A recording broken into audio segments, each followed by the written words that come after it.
Non, tout le monde a son type de mémoire.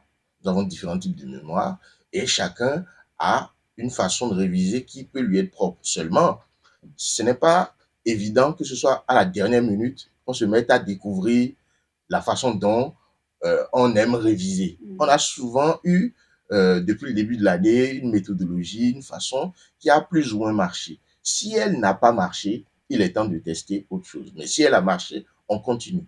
Donc, on parle des fiches, on parle des notes, on parle du fait de répéter à haute voix, on parle de s'exercer entre amis, on parle de jeux. Et ça, on l'a fait souvent. Ça, c'est facile. Quand vous êtes à 2, à 3, de se challenger sur tel exercice, de se rappeler les notions, de se dire, ben, définition de tel, et on y va. Donc, on a différents types de mémoire et c'est intéressant de les mettre en jeu tous. Vous savez, imaginons que nous devions prendre peut-être cet accessoire.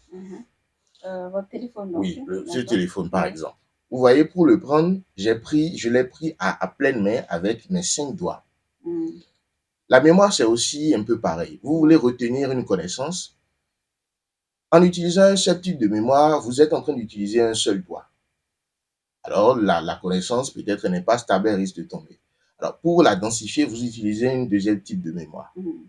Pour la stabiliser, un troisième type, un quatrième type, un cinquième type. Donc, auditive, l'écriture, le fait de répéter, même la mémoire sensorielle. Parce que quand je me rappelle de là où j'étais, quand on a traité l'exercice, du fait que ça sentait le menthe indien parce qu'on réchauffait ça et que le maître a dit ceci et que la sonnerie du téléphone a sonné, je me suis rappelé. Les génies laissent des traces dans leur palais de mémoire.